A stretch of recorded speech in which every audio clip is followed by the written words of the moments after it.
क्या आपको पता है इस वक्त दाऊद इब्राहिम कहाँ है? क्या गुर्बत और गलियों का माहौल किसी को अंडरवर्ल्ड का बादशाह बना सकता है? और आखिर कैसे मुंबई का एक आम लड़का पूरे शहर पर खौफ की निशानी बन गया? Underworld don Dawood Ibrahim 1993 Bombay civil blast mastermind Dawood Ibrahim मेरे को कोई कोर्टों में नहीं जाना, मेरे पास खुद कोर्ट लगी हुई होती है। अनजस्टिस मैं किसी के साथ करता नहीं हूँ और अपने साथ होने दूंगा।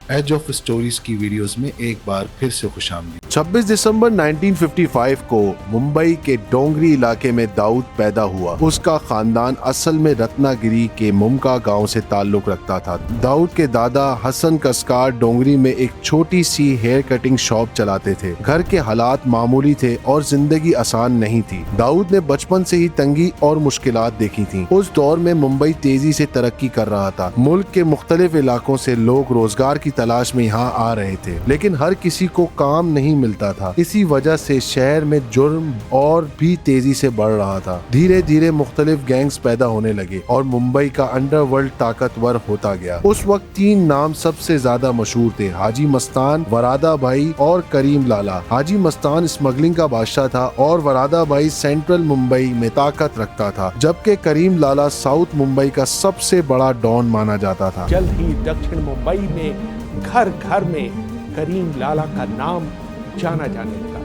इन लोगों का नाम सुनकर लोग डर जाया करते थे। दाऊद का बचपन गुर्बत में गुजरा। स्कूल जाना उसे पसंद नहीं था। उसे पैसा और असरो रसूख हासिल करने का शौक था। उस दौर में डोंगरी की तंग गलियां बच्चों के लिए स्कूल से ज्यादा जिंदगी का सबक रखती थीं। दाऊद रोज अपने आसपास ऐसे लोगों को देखता था जो थोड़े से पैसे और थोड़ी सी ताकत के लिए कुछ भी करने को तैयार थे। शायद यहीं से उसके जहन में ये बात बैठ गई कि इज्जत और ताकत सिर्फ पैसे से हासिल की जा सकती है। जब वो जवानी की तरफ बढ़ने लगा तो गलियों के कुछ लड़कों के साथ उसकी दोस्ती हो गई। ये वो लोग थे जो छोटी मोटी चोरियां और स्ट्रीट क्राइम्स में शामिल रहते थे। 1970 के करीब दाऊद ने अपने भाई साबिर और कुछ दोस्तों के साथ मिलकर एक छोटा सा ग्रुप बना लिया। शुरू में ये लोग पॉकेट मारना, चोरी करना और लोगों को धमका कर पैसे लेना जैसे काम करते थे, लेकिन दाऊद का मकसद सिर्फ छोटा क्रिमिनल बनना नहीं था। वो मुंबई के बड़े गैंगस्टर्स की तरह ताकत हासिल करना चाहता था। उस वक्त डोंगरी का असल डॉन बसू दादा था। उसका इलाके में इतना खौफ था कि लोग उसके सामने बोलने की हिम्मत नहीं करते थे। और इस तरह से वर्दा की शोहरत जो है तमिलनाडु में फैल गई। लोग आके बम्बई में जमा होने लगे। लाखों लोगों ने, यानी धारावी की बस्ती, बाकायदा बहुत से लोग जो हैं ये वर्दा को अपना लीडर कहते थे और ये सब के सब वर्दा की तरफ बहुत ही शुक्रगुजार थे। इस कदर ज्यादा ये लोग वर्दा के वफादार हो गए थे कि अब कितने सारे जवान अपनी जाने इस पे कुर्बान करने को तैयार हुए। दाऊद का नाम हर जगह सुना जाता था। पुलिस भी इसके खिलाफ पूरी ताकत से काम कर रही थी। आखिर 1986 में जब पुलिस ने उसे पकड़ने का फाइनल प्लान बनाया तो दाऊद को पहले ही खबर मिल गई थी। पुलिस के पहुंचने से चंद मिनट पहले ही मुंबई का चोर निकल गया। पहले दिल्ली और फिर दुबई पहुंच गया। ज्यादातर लोगों ने समझा कि दाऊद का दौर खत्म हो गया, लेकिन असल कहानी तो अब शुरू हुई थी। दुबई से उसने अपना नेटवर्क और भी ज्यादा मजबूत बना लिया। मुंबई के अंडरवर्ल्ड का दरवाजा बैठकर कंट्रोल करना शुरू कर दिया। आने वाले सालों में उसका नाम सिर्फ इंडिया ही नहीं बल्कि पूरी दुनिया में मशहूर हो गया। एक नाई के घर पैदा होने वाला लड़का अब दुनिया के सबसे बदनाम नामों में शामिल हो चुका था। लेकिन सवाल आज भी वही है, क्या दाऊद इब्राहिम हालात का शिकार था या उसने खुद जुर्म का रास्ता चुना था? फैसला आप खुद कीजिए।